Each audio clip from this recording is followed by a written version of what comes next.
If you want to get a good quality metal guitar pedals according to your needs, then watch the video till the end and then decide to buy. If you already own a decent tube amplifier, then the Ibanez Tubescreamer Mini is a great choice.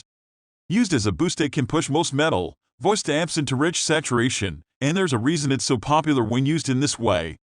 If you want a standalone distortion pedal, then the best option is the Hampstead Odyssey for open, classic heavy rock tones. So let's get started.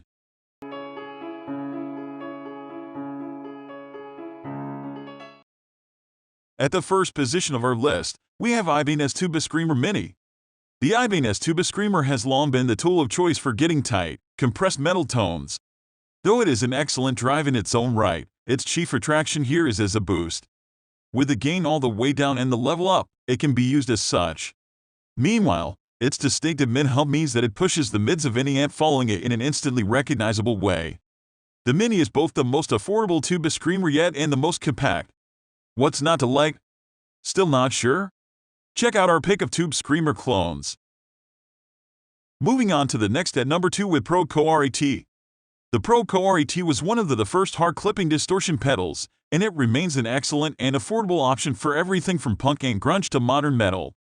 Though it can be uncontrollable at higher gain settings, rolling the clipping back reveals an excellent boost. The volume gain on tap is in a similar range to the Tubescreamer. This means it's more than adequate to smash a guitar amp into saturation. Not only that, but the filter is more effective for some styles of music than that found on other distortion pedals. As a result, it's effective both as a standalone clipping stomp box or as a stackable gain stage. The number 3 position is held by Hampstead Soundworks Odyssey. Another amp builder turned pedal maker, the Odyssey is the highest gain pedal Hampstead do. It's an amp-in-a-box style pedal that starts at low gain and runs all the way up to modern alternative metal, with amp-like EQ. It also has settings for changing the position of the EQ stage as well as the type of clipping. Most impressively, pretty much the whole sweep of the gain knob delivers usable tones. It's not voiced perfectly for modern metal, but into the right amp it can be serviceable for the gent crowd. However, it works best for the kind of hot-rodded tones associated with bands like Tool or A Perfect Circle. As an added bonus, it's got enough volume boost on tap to make a passable boost pedal in a pinch. Next at number 4 we have Friedman BE-OD. Known mainly as an amp builder, the BE-OD is an attempt to distill the character of Friedman's B100 amp into a pedal. As the design suggests, it's a Marshall voice pedal, with an amp-like 3-band EQ in wide gain range. Should you want to alter the gain range further, there's an internal trimmer, but it's unlikely you'll need to move it much past 12 o'clock. The number 5 position is held by 2 notes low lead. The low lead is a modern, high-gain tube-based preamp with built-in speaker simulation.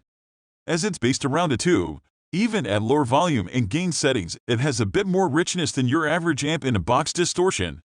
Its control layout recalls that of a real amplifier, with channel control between a clean and gain channel.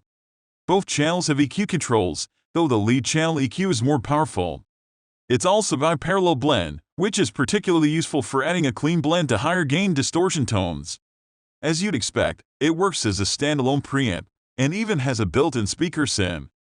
However, for silent recording or fly rig gigging, it works best when paired with other 2-notes units like the CAB or Torpedo rack.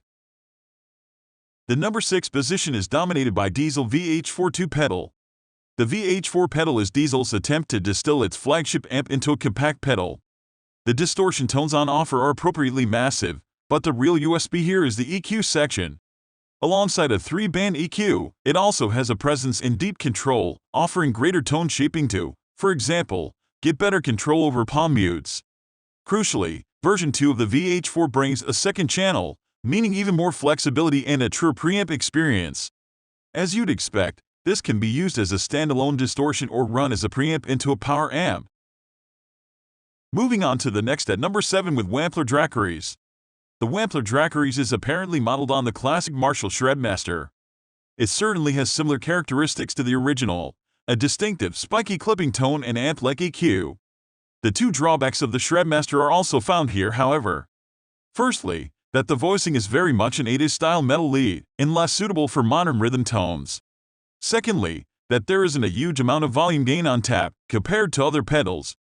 That said, the Wampler version does feel more powerful than the original in terms of level boost, making it more suitable for pushing amps. The number 8 position is held by Revival Drive Hot Rod Compact. A new, slimmed-down version of the Revival Drive Hot Rod, the Compact has all the key features of the larger unit, including a powerful EQ section. It also has an EQ trimmer that allows you to change the voicing of the pedal depending on what type of amp you're running into, a Fender style, Marshall style, or flat power amp. As you'd expect from Revival Drive, it's a meticulously engineered amp in a box that is richer than your average distortion stomp box. It aims to emulate the hot-rodded amps used in 80s hard rock and early metal, and is particularly good for thick rhythm tones. Like the company's other compact units, it's got a 2-band EQ with an amp-like presence control, as well as a clean blend. The gain range is much wider than the Revival Drive Compact, but still noticeably less than some of the other units on this list. A common mistake made by new guitarists is to buy a certain red and black pedal, put all the dials to max and expect a great metal tone. It's no wonder that many leave disappointed. In fact, many killer metal tones use a mid-gain setting, whether from a pedal or amplifier. The key is usually gain staging.